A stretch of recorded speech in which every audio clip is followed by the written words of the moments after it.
Welcome to episode 2 of the Brisbane Lions Fancast. Sadly not on a celebratory note this week though, Mike. No, it wasn't, was it, Dom? It was a pretty poor start to the season after winning the NAB Cup grand final against Carlton so convincingly, and then coming out in round 1 against a team like the Western Bulldogs that predicted to finish towards the bottom and just getting thoroughly smashed in every department. Everyone from the club has been saying that our attitude was a bit off, and that seems to be the generally accepted opinion as to why we performed as we did. Do you have any opinion as to why the attitude may have been as it was? I mean, it's hard to say, isn't it? Because there's 22 players out there and there's a coaching staff as well, so it's hard to get inside everyone's head, but that's certainly the way it looked. I don't know whether players were a little bit comfortable after that success. They thought it was just going to happen. They'd probably read all the reports from the journos like myself out there thinking that the Western Bulldogs were just going to be were just going to turn up and they were going to roll over, and that certainly wasn't the case. And once things went bad in that first quarter, the players just couldn't seem to turn it around, but it certainly looked like attitude. Yeah, full credit to the Bulldogs. It was a brilliant performance by them, and if we could try and emulate that pressure in future weeks, we certainly wouldn't be too poorly off. I just want to go through a few pass marks. I thought Rockliff did play pretty well. Yep, yeah, he did go well, and we've got him coming up later in the show, so I'll be interested to hear what he thinks. And I thought Brent Maloney tried hard for his first game, and definitely. I thought Billy Longer, although he was outsized by Will Minson, I thought he really had a good crack. He's definitely shown strides forward. Just talking about these players on pass marks, it'll be interesting to see at the end of the season who the coaches give votes to in the best and fairest. There might not be many blokes getting votes. There may only be one or two from this match.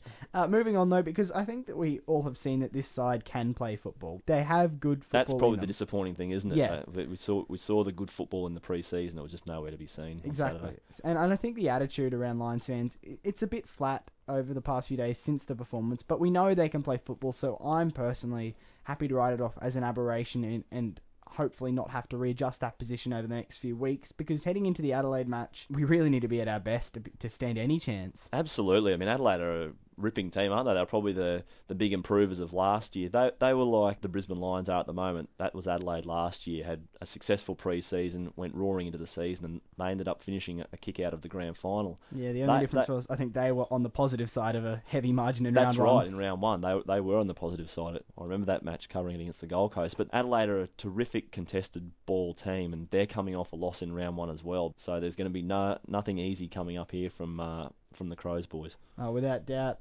The reserves had a good win over Morningside on Saturday as well, and a number of players including Leuenberger, Lyle, Pollack, Harwood, Mays and Justin Clark were all impressive. Do you reckon any of them come in? There's a chance. I mean, obviously Leuenberger, the first one you mentioned, there's a big chance. He got a full game under his belt. He's had a couple of half games during the pre-season. Just a matter of whether Vossi wants to rush him in straight away or not, but I'd be leaning on the side of yes for him to come up against Sam Jacobs. Out of the rest of them, I think it'll be a fairly untouched team, despite the smashing against the Bulldogs. I think they deserve another chance. You touched on it before and said it's got to be written off as an aberration. I think that's right. The one guy I would look to bring in is Andrew Rains. Definitely. Surprised he got left out in round 1, and disposal efficiency probably lets him down on occasions, but he's a really tough, combative sort of player, and I imagine there's a tagging role for him against the Crows. What do you reckon? He cracks in, and he always gives 100% effort, which is really the kind of thing that was missing on the weekend, so I definitely have him as a straight-in inclusion. Not quite sure who for yet, but I think he has to play. We saw in round 1 when Dangerfield was kept quiet for Adelaide, they really struggled, so I think there'll be a job for him. I just want to briefly touch on Jordan Lyle. Now, he played the last few matches of last season and looked alright at times. He hasn't had the most standout preseason, but he's come in the reserves on Saturday and kicked 6 goals. How much more does he have to do to perhaps win his spot back? He's just got to keep doing that, doesn't he? He's got to produce that week after week after week. Stephen Martin's come in and essentially taken his spot as that forward that can play as a second ruckman. I think Lyle has to do that for 3, 4, 5 weeks, but he just needs to show that he can replicate that form week after week. Yeah, definitely. So I think we'll write that one off as a bit of an aberration and move forward to a chat with Tom Rockliff, which is coming up after this on the Brisbane Lions Fancast. At the Brisbane Lions, we love social media. Liking our fan page on Facebook or following at Brisbane Lions on Twitter is a great way to keep up to date with the latest Lions news and access exclusive behind-the-scenes content. You could also win some great prizes by entering one of our online competitions. You're on the Brisbane Lions Fancast, and joining us on the line is Vice Captain Tom Rockcliffe. How are you, Tom? Great, Tom. Well, thanks, mate. How are you? Not bad. Now, I just want to ask you, right off the top, how do you feel about the weekend's game? Yeah, it was obviously very disappointing. We had a really good pre-season and we've had some really good form throughout, and then to come out and put out a performance like that was quite disappointing, but credit to the Western Bulldogs. They came to the contest and really showed us up. Rocky, early in the week, just the word from different players, coaching staff, whatnot, is that the attitude was a fraction off. Is that the way you see it as well?